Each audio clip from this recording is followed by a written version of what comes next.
Rahmat Nur, Steven, ini hanya di kelas ini. Oke, kita ke kelas C. How is that? Ada Bu. Alexander, Amanda, Andre, Ada Bu. Andreas, Angelina. Apa keluhan kalian terkait tempat aplikasi? Nanti yang kemarin udah ya? Yang WA itu kemarin udah ya? Berapa kemarin? Yang mau ditanya terkait publikasi, data kalian kemarin udah aman semua kan? Udah tahu cara bikin jurnal kan? Aku masih ada yang nggak tahu bikin jurnal. Siapa yang nggak tahu bikin jurnal jujur? Bisa ya? Apalagi kan aku udah pengalaman bikin jurnal kan? Cuman bedanya jurnal yang sebelumnya itu nggak bersinta. Kalau sekarang harus sinta ya. Sudah, hari ini kita mau belajar tentang perencanaan hidraulis bendung. Udah ada yang pernah belajar tentang ini enggak? Sudah? Ada yang pernah main-main ke bendungan? Pernah? Ada yang kemarin ngambil datanya di dekat bendungan? Tapi bendungannya yang benar-benar besar ya? Iya, siapa? Nabi? Oh, si Dora. Main-main aja, jangan main-main aja. Yang butuh data. Apa? Yang si Mei ada ya? Mei kan namanya itu? Iya si Mei kan? Kan besar itu kan? Nggak ada training ke situ ya? Belum dibuka dulu. Nggak bisa masuk dulu kan gitu belum ada berarti ke situ ya? Oke lah, kita mau belajar tentang ini. Sebelum ke situ kita mau lihat dulu pengertian bendungan. Namanya bendung, sudah pasti? Iya di bendung lah ya. Namanya bendung. Perasaan yang di bendung maksudnya apa? Jadi gimana kalau katanya perasaannya di bendung? Apa maksudnya? Ditahan. Terus? Mampet. Enggak mampet juga. Emang perasaanku mampet gitu ya sama mampet kan? Enggak. Perasaan yang di bendung berarti? Ditahan. Simpan apa lagi? Disimpan. Terus apa lagi? Dipendam. Asal jangan mampet lah, mampet belum. Iya, jadi bendungan itu ini dia, bangunan untuk menahan dan menyimpan air demi kemanfaatan bagi kehidupan manusia. Tahu nggak kalian selama ini kenapa bendungan itu ada? Atau kalian pikirnya itu cuma main-main? Itu mengatasi banjir. Kalau udah baca di sini kan, materi aku tanya dulu sebelum ini dikeluarkan kan. Oke, yang pertama untuk mengendalikan banjir. Ada yang bisa ceritakan nggak kenapa bendungan itu bisa mengendalikan banjir? Kalau udah mau beo kali nggak ada yang berani sendiri itu saya mau gitu. Makanya itu ibu sengaja bikin kecil-kecil biar kalian itu percaya dengan apa yang ada di pikiran kalian. Percaya nggak kalian kalau bendungan itu diciptakan untuk mengendalikan banjir? Percaya? Kenapa lah? Kenapa? Kenapa dibilang bendungan itu bisa mengendalikan banjir? Karena di bawah itu salurannya Gak jelas ini. Apa yang dibawa kemana-mana? Udah dipendam dibawa kemana-mana lagi gitu? karena airnya ditahan Bu. Apa? Karena airnya ditahan. Airnya ditahan. Terus kalau ada banjir, tahan. Supaya aliran airnya debitnya itu tetap normal Bu. Nggak tiba-tiba dia deras karena di bendungan itu udah ditahan dia volume air yang sebelumnya deras. Oke, good. Tadi kayak gitu ya penjelasannya. Karena udah ditahan di sini, jadi daerah-daerah yang rawan istilahnya datarannya itu rendah. Jadi ketika terjadi hujan besar dia udah ditahan di belakang, kayak gitu ya. Jadi nggak banjir lagi. Kemudian yang kedua, dia untuk irigasi. Sampai sejauh ini ada yang nggak pernah lihat irigasi? Selama hidup kalian ini ada yang masih nggak lihat irigasi? Katanya bendungan irigasi? Ada saluran yang mengalirkan Apa? Sebagai sumber pengairan irigasi. Sebagai? Sumber pengairan irigasi. Oke, iya betul. Terus apa lagi? Kenapa dia untuk irigasi juga bisa? untuk lahan-lahan sawah gitu Bu. Iya, ya. Butuhkan Kenapa air. dia perlu dibikin bendungan? Karena kita tahu ya kalau sungai itu hampir nggak pernah ada sungai itu di atas kampung, kan? Nggak kan? Dia pasti di bawah, kemudian di sini lah kampung. Terus gimana caranya kalau misalnya pakai mesin, air itu diangkat pakai mesin kan lumayan ya. Kalau pakai mesin apa namanya itu? Ya, pompa air itu kan harus pakai bensin segala macam. Itu lumayan dananya kan. Kalau setiap petani mengeluarkan setiap hari itu kayak gitu itu agak. Makanya dia dibendung, ditahan air itu, jadi airnya itu bisa naik, jadi bisa disalurkan ke sawah-sawah yang ada di sekitar. Ya. Oke, yang ketiga pembangkit listrik ini udah tahu lebih dari SD ini ya. Jadi sebenarnya kita tahu pertama kali fungsinya bendungan ini kan. Karena di bawah-bawah irigasi ini kan nanti ada mesin di sini turbin, tenaganya itulah untuk membuat. Ya. Oke, keempat penyediaan air minum. Ya, kenapa penyediaan air minum? Ada yang tahu? Kenapa dibilang bendungan ini untuk menyediakan air minum juga? Karena airnya relatif bersih gitu. Enggak.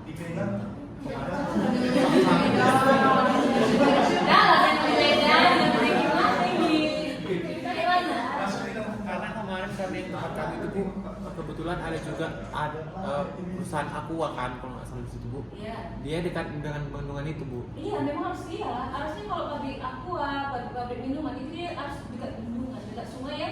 Bagus deh. Kenapa harus di bendung dulu? Memang nggak bisa langsung dari air dari sungai itu. Kalau dari sungai itu masih bersatu airnya itu sama sedimen-sedimen halus. Good, itu dia ya. Jadi kalau misalnya ditahan, kalau dia langsung sungai itu sedimennya kan dibawa terus dari hulu ke hilir ya. Jadi kalau ketika ditahan, nah dia tuh kayak kopi loh. Turun sedimen itu jadi bisa diambil air itu untuk air minum. Tapi sekarang karena tadi di Medan sudah tercemar, sekarang dia udah pakai yang aquifer bawah tanah itu. Ya, udah nggak layak lagi diambil dari air sungai permukaan ini. Tapi biasanya ini kayak pam rumah itu ya. Ya, itu ya. PDAM Tirta Nadi itu kalau untuk mandi, sikat gigi masih bisa lah. Itu masih pakai dari sungai-sungai yang indah itu tadi. Cuma dia kan melalui proses banyak ya. Iya, jadi kalau kalian nggak pakai air sumur selamat lah ya. Sebenarnya air kalian itu adalah air dari sungai-sungai itu. Iya, benar. Ini beneran. Tapi coba main ke PDAM Tirta Nadi. Cuma dia ada berapa proses pakai apa namanya laser, pakai sinar UV gitu-gitu sehingga bisa dipakai untuk mandi. Tapi nggak disarankan kalau air pam itu kalian bikin tuh air minum. Air masak-masak masih bisa lah ya, kan karena dia ada proses pemanasan. Kalau minum sudah enggak, jangan lah. Ya. Oke, yang terakhir rekreasi dan konservasi. Sungai Binjai, karena Binjai itu kalau nggak salah ya, ibu lupa. Pokoknya itu udah dari zaman Belanda dibuat, sehingga Danau Toba itu dia makin ada terus. Kalau dia mengalir terus, itu Danau Toba bisa ya habis juga kayak gitu. Karena ada bendungan itu di mana-mana itu Danau Toba itu ya. Jadi bisa sarana rekreasi ini. Tapi kalau di Medan ada waduk nggak ya? Waduk ya ada ya. Nggak ada kayaknya waduk di sini kan? Kalau di Riau ada, di apa di Padang ada, ini tak tahu ada waduk apa? Rekreasi dan konservasi juga bisa. Oke. Bagian utama bendung. Inilah bagian-bagian utamanya. Yang pertama itu ada puncak bendung, ini nomor 1. Puncak bendung atau disebut dengan mercu bendung. Ini kalau dia sebesar ini biasanya kita bisa jalan di atasnya nih. Tapi ngeri kali, Ibu pernah ke yang di NTB itu besar banget itu, lupa Ibu namanya. Kemarin baru diresmikan sama Jokowi, ngeri sekali di atas ini.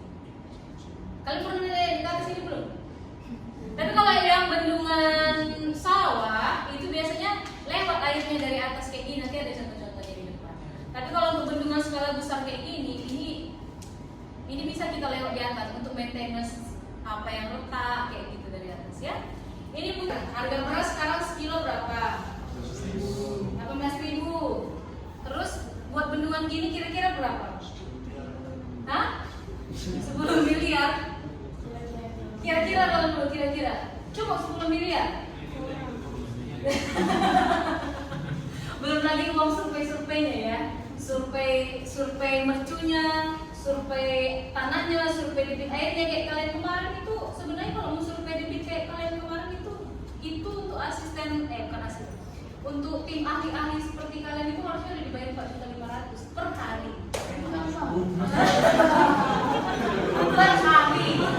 Per hari, kan cuma berapa hari? Harusnya kalian dapat berapa?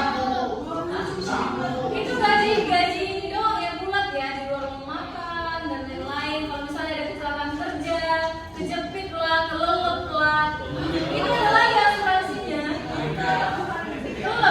Iya, tapi nggak ada asuransinya ya. Makanya kan perlu itu. Jadi siapa tahu nanti kalian sebagai ahli bendungan banyak uang kalian ya. Jadi jangan ngeluh kalau kemarin dari titik sana tuh aku 400 meter nggak apa-apa. Nanti gue doakan kalian jadi tim bendungan se-Sumatera Utara. Ya kan 1 triliun misalnya dikorupsi setengahnya ya kan? Kan lumayan kan? Nggak mau kalian 1 triliun bagi setengah kayak berapa itu? Jangan aku Jangan aku banyak aja kalau ya guys. Dikasih uang juga ya. Terima aja ya kan? Oke, nah jenis ini seperti dengan pintu air ini tadi pintu air yang jelaskan tadi depan ya, ada pintu. Kemudian stabilitas struktural ini tekanan air. Kalau air dalam satu gelas ini melegakan, tapi kalian coba dengan tekanan tinggi pegang air. Apa pernah lihat di reels enggak ini? Pernah ya? Bisa, air itu dalam tekanan tinggi bisa memotong jari-jari kalian. Jadi ini juga seperti itu. Makanya kalau kalian merasa air kayak gitu aja kan harus sekali kayak gini-gini 1 triliun. Oh, nggak sembarangan ini ya. Setahun aja kalau kalian salah perhitungan, ini bisa merugikan. Ya, jadi dia ditaruhin nanti kita jelaskan lagi ke depan. Tahu nggak? Nggak kan? Kalau misalnya sungainya jalan terus, tapi kalian membangun di tengah-tengah sungai itu bisa nggak? Nggak bisa. Jadi kayak gini lah caranya kan? Karena nggak bisa kita bikin semen-semen, batu-batu beton itu kalau masih ada air. Jadi airnya itu mau dikemana? Sudah ada biasanya dibangun sendiri. Itulah namanya apa tadi namanya? Lupa ibu kan? Lupa ibu namanya apa namanya? Ada namanya ini lupa. Nah, tapi bisa di sini. Wah. Bukan abunnya itu kiri dan kanan. Oh, cover dam.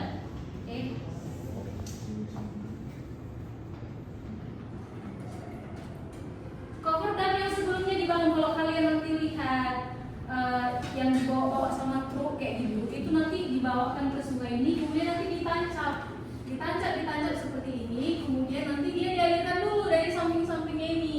Yang penting di sini itu dia harus kering. Disitulah mulai dibangun.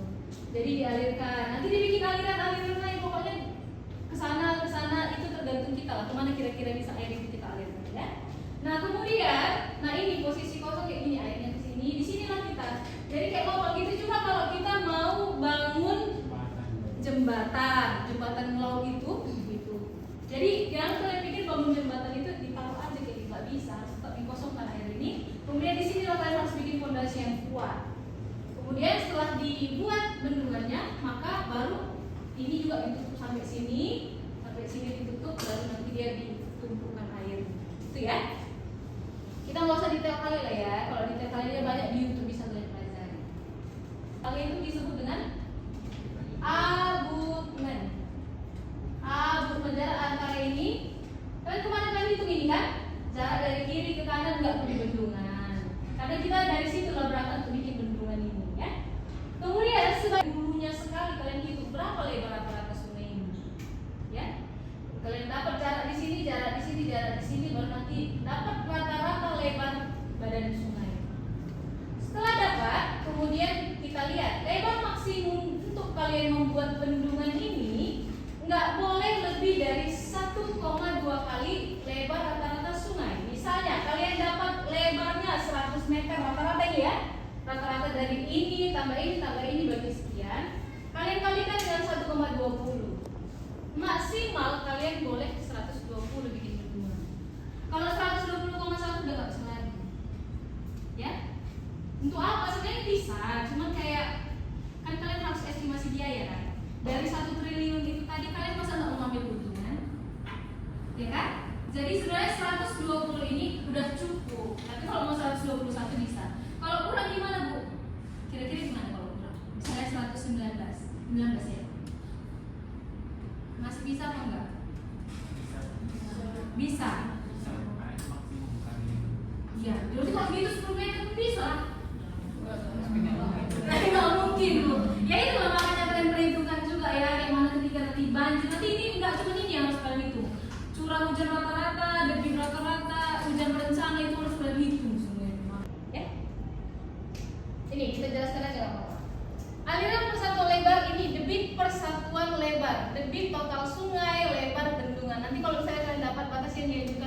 12 sampai 14 cara ngitungnya kayak gini. Diketahui debit rancang itu adalah 500 meter kubik. Ini udah dari debit yang kalian hitung itu, ya.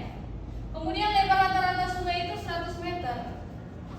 Nah, langkahnya yang pertama adalah B itu tadi kan nggak boleh di bawah 1,2 kali rata-rata yang tadi sudah ya. Kemudian hitung aliran per satuan tinggal 500 dibagi dengan 100. Maka dapatlah hasilnya 5 meter kubik per detik. Ingat, di bawahnya ini boleh, oke, tapi kalau lebih dari 14 nggak boleh. Kalau masih di sini di antara 12 14 oke, di bawahnya masih oke, berarti debitnya nggak terlalu besar. Kalau sudah terlalu besar maka kalian harus ambil ide lagi apa yang harus kalian bikin di bendungan ini. Karena itu sudah terlalu besar debitnya. Kalau lebih dari 14 meter kubik per detik, gitu ya. Paham ya kalian? Atau ngantuk? Paham ya? Oke, kemudian tinggi energi maksimum berada pada batas aman. Maksudnya kayak gini. Tadi berapa? 3,5 sampai 4,5. Maksudnya dari sini mercunya ini sampai ke bawah ini tidak boleh lewat dari 4,5 meter. Karena kalau lebih ini bisa keroak nanti di dalam ini, bisa hancur, blast. Jadi kalau kalian ngerasa ada yang lebih tinggi, berarti dia perhitungannya lebih tinggi lagi. Mungkin dia ada lagi lah perhitungannya. Tapi ini secara umum tidak boleh lebih dari 4,5 meter. Bendungan yang kalian pernah jumpain lebih enggak 4,5 meter kali. Kalau 4 itu lumayan tinggi ya, udah jauh ya. Ini nggak nyampe ya. Rata-rata nggak tinggi banget kok. Atau 11 dikasih kayak gitu. Dia harus ada peredam energi. Karena kalian pernah mandi di bawah air terjun.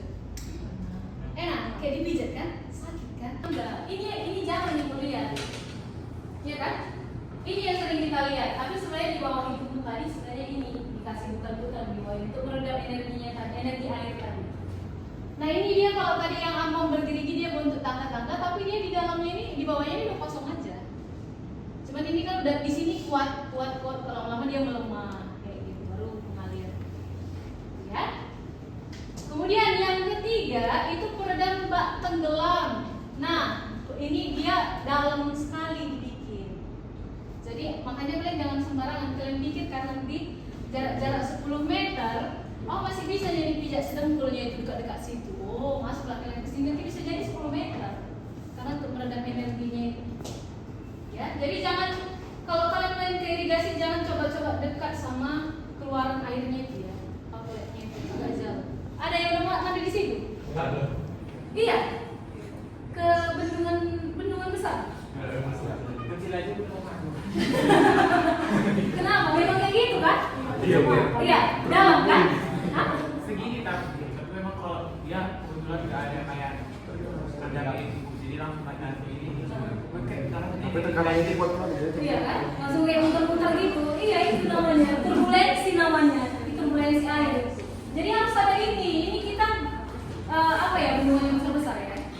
Jadi mau mati kemarin. Mau mati. Hampir lah. Ini pembahasan yang patenteng di lapangan. Nanti yang dituntut siapa yang bertanda-tangan di surat izin kan? Tapi cuma kacamata kayak gini. Apa? Hilang kacamata. Oh ini kacamata baru berarti. Ayo. Oke, nah ini juga. Ini kalau dia udah agak tinggi sekali biasanya ini airnya, maka dia harus pakai peredam BFS itu ya. Tapi kalau Indonesia jarang pakai gini dulu ya. Karena pasti makin banyak isunya kan? Wow. Ya ini ya, jadi yang paling kita sering lihat ini, yang pada umumnya ini juga lah kayaknya. Tapi itu nggak pernah berani dekat-dekat nih bang. Tapi kalian coba lah nanti baru kalian tutorial. Tutorial dulu bu, yang di sini itu dia ini bu, yang ini peredam energi. Ya, mulai kemarin itu juga ya. Mendata peredam energi terdekat, apa yang digunakan? Jadi yang kamu pakai itu Michael, yang mana lah peredam energinya? Dia nggak pakai peredam. Karena masih kecil ya, berapa meter? Yang buat tenggelam itu kita yang lompat. Berapa meter ininya, air turunannya? Oh, meter enggak lah. Kalau udah 4 meter biasanya butuh kayak gini ya. Oke. Sudah, ini repot, kalau kalian harus menghitung lebar efektif mercu. Mercu tadi yang mana? Iya, ini ya. BE itu adalah lebar efektif mercu yang kita cari. Kemudian B adalah lebar mercu yang sebenarnya. Kemudian M jumlah pilar. Kemudian KP, ini KP sama ini sebenarnya lambangnya ini bisa sih KJ ya. Dia sama kok udah digini. KP sama KB ya. Oke, nah diketahui kalau ini KP sama KB ini kalian masuk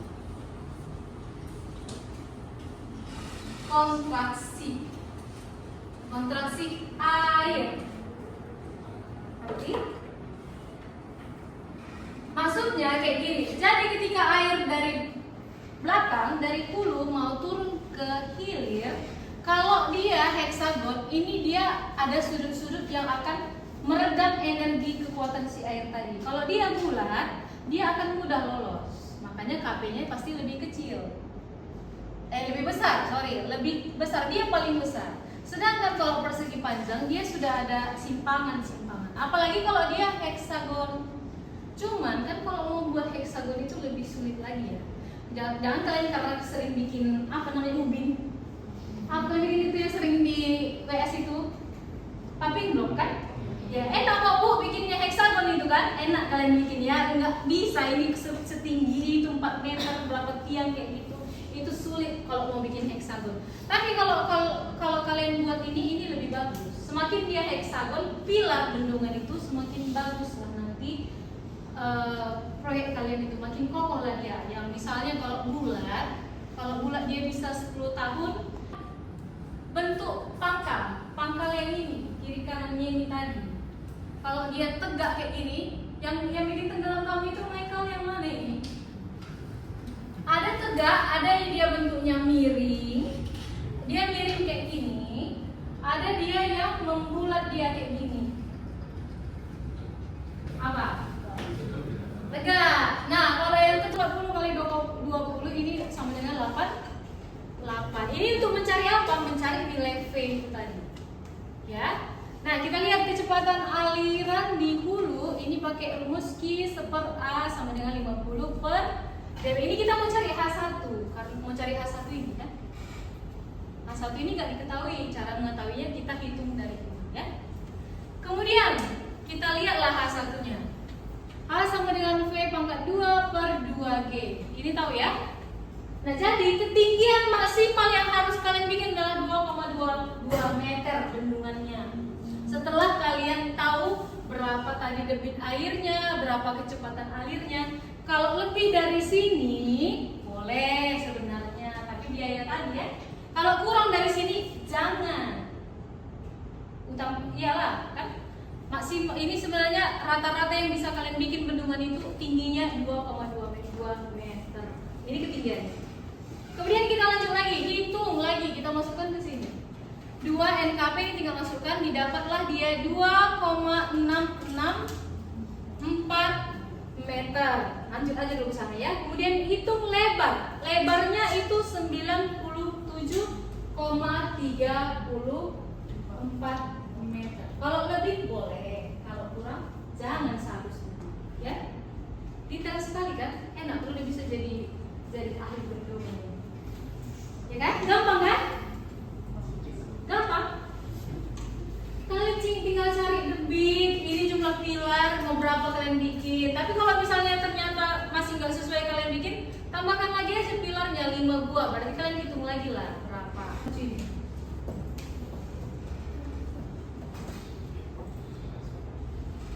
Ngerti? Ngerti ya?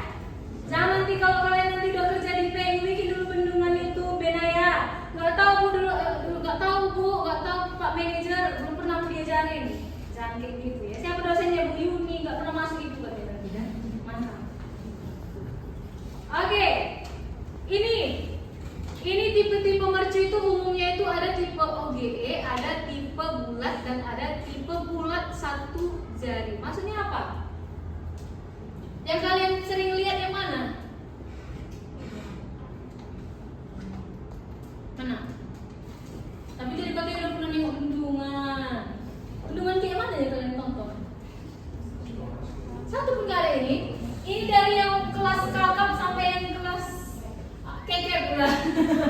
Udah ibu bikin di sini.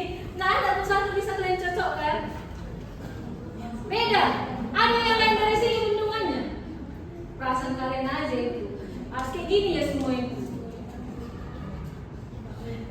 Yang mana? Yang tengah? Ini? Oh berarti bisa nyebrang dari atas juga ya? Iya. Oh iya. Ini biasanya kalau yang skala-skala kecil, makin kesini dia makin yang kecil-kecil juga ini ya. Nah kita lihat bentuk mercu menyerupai kurva S atau yang disebut dengan lobe. Bagian hulu vertikal dan bagian hilir melengkung. Ini walaupun kita nampak sebenarnya airnya kayak gini, nah itulah gunanya peredam tadi ya. Ini sebenarnya dia melengkung seperti ini. Melengkung sini. Nah jadi kesana itu dia nggak kuat lagi airnya, ya. Bahaya kalau di sini kuat tadi ini akan merusak tadi ya semua sistem yang udah dibangun ini. Nah kelancaran air untuk OGE itu sangat baik. Kemudian untuk yang tipe bulat 2 jari itu baik, ini cukup baik. Ini biasanya untuk skala-skala sawah. Ini yang udah pakai PLTA gitu. Kemudian kehilangan energi itu juga sangat kecil. Kenapa kecil tadi? Kenapa dari sini kehilangan energinya lebih kecil lagi? Kalian bisa sebenarnya, tapi malu-malu ngomong. Ayo lo belajar bagus TV. Karena apa? Jangan dulu si Angel terus, yang lain. Yang laki-laki dulu. Yang kelas C lah dulu. Aman kata Benaya. Karena laki-laki dulu kelas C. Andreas. Kenapa Andreas? Katanya kalau tipe OGE itu sangat kecil dalam menghilangkan energi. Kenapa gitu? Boleh dulu ceritain. Sempat nggak bisa lagi kamu ulangi malah lah ya. Yang pertama itu ya. Iya. Karena itu banyak pilarnya. Hah? Gambarnya yang pertama ya. Yang ini. Kenapa dia OG ini kan dia seperti ini nih. Terus kalau tipe bulat 2 jari dia seperti ini. Kemudian tipe bulat 1 jari dia seperti ini. Nah katanya kalau EGE itu bagus sekali untuk menghilangkan energi air tadi. Kekuatan air tadi itu kalau pakai OGE itu lebih bagus. Sedangkan kalau misalnya yang bulat 1 jari ini dia lebih besar. Lebih besar lah istilahnya tenaga air itu keluar. Gak bisa juga. Kalau nggak bisa next Yabes.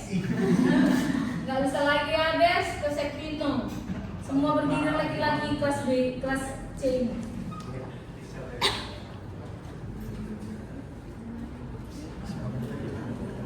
Bisa ya, cuma nyangkut. Kan nyangkut di dalam mulut kan, nggak bisa keluar dia kan.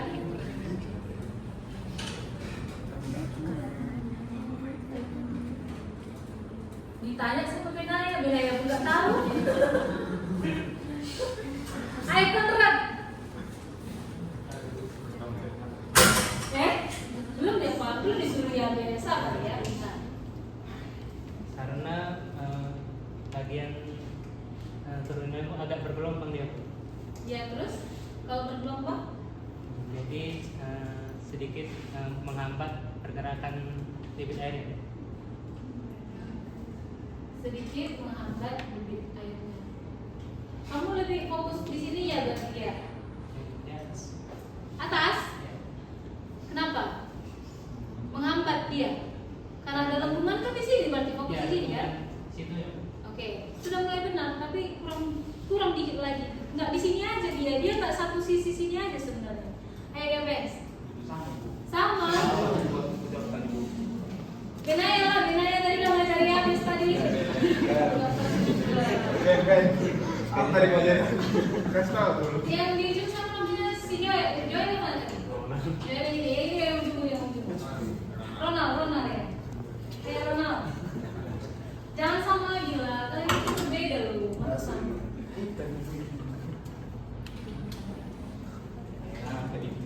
Kayak gitu juga.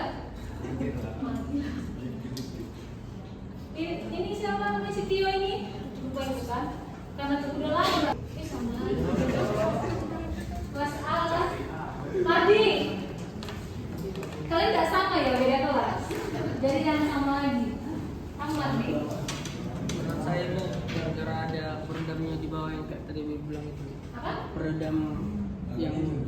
diri itu tadi. Pengajaran tidak bisa. Kayak mana tadi? Peredam dari bentuk OG-nya agak melengkung gitu Bu, baru di bawahnya juga ada peredamnya gitu Bu. Yang itulah tadi yang ada yang bisa misalnya lebih dalam dia atau baru ada pilar-pilar kecil. Enggak, ini kita bicara marcu ya. Jadi bukan bicara fondasinya lagi. Dia ini, ibu jelaskan, bukan hanya fokus di luar dari sini. Sebenarnya dari bentuk ininya juga, di sini dia sudah meredam air itu, kekuatan air itu. Jadi ketika dihantam di sini, dia ke sini sudah landai gitu ya. Beda dengan ini, apalagi ini semakin lebar sebenarnya bukan menjamin itu semakin bagus.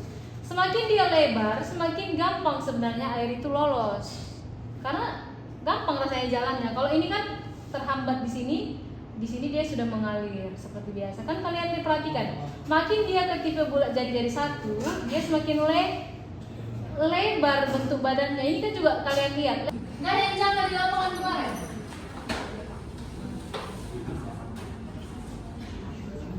Jujuran, thank you. Sudah thank you. Apa? Pacar? Aku pacar ya. Sama masuk dari juga pacar. Cita-cita ibu menjadi dosen karena ibu tidak mau ke sawah karena masih pacar. Itu dulu ya, cita-cita random. Kalau sekarang mudah-mudahan nggak tahu pacar saya. Lucu. Lucu. Tolong ya, lucu ya. Imut. Tolong kalian itu ya. Kembali ke dalam benar pacar dan imut. Apa lagi? Ya udah, biar kalau apa memang nanti kan kita sekali lagi daring ya. Terus daringnya mau kapan? Nabi, ya bes. Memang aja. Kok kali beli semua tapi saya butuh Nabi yang nggak bisa. Ibu mau kesana sih hari Jumat.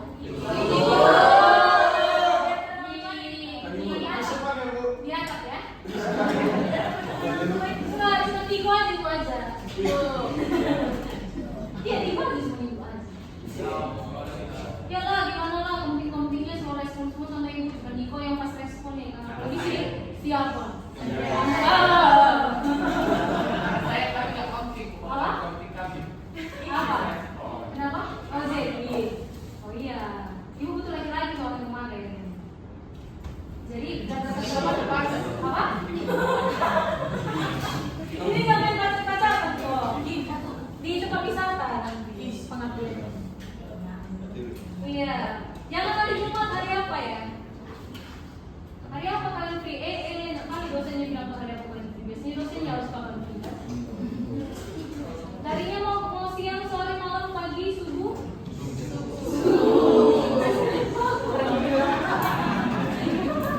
Sok-sok kalian semua, sok bangun aja lagi masak.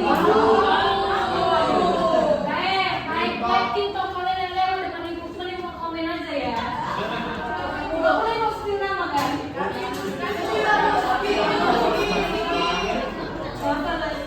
Masih asing dia merokok mulai.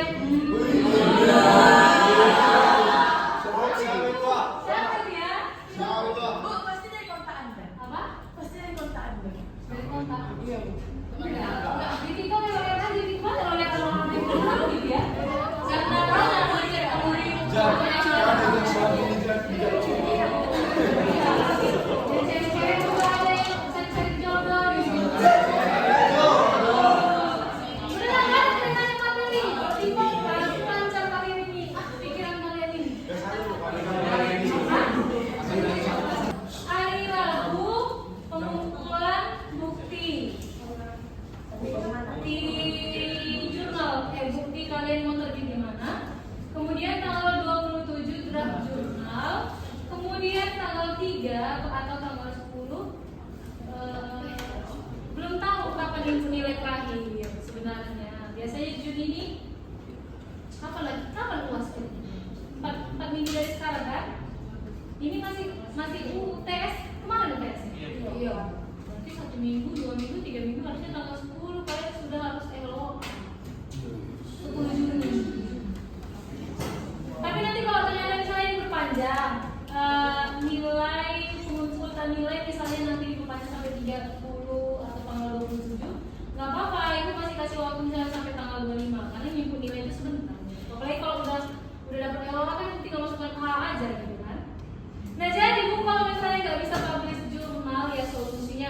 kalian nilainya dari tugas itu maksimal nilainya C. Iya, karena nggak ada UTS, nggak ada UAS, itu murni dari situ. Ya, jadi masih ada waktu kalian secepatnya.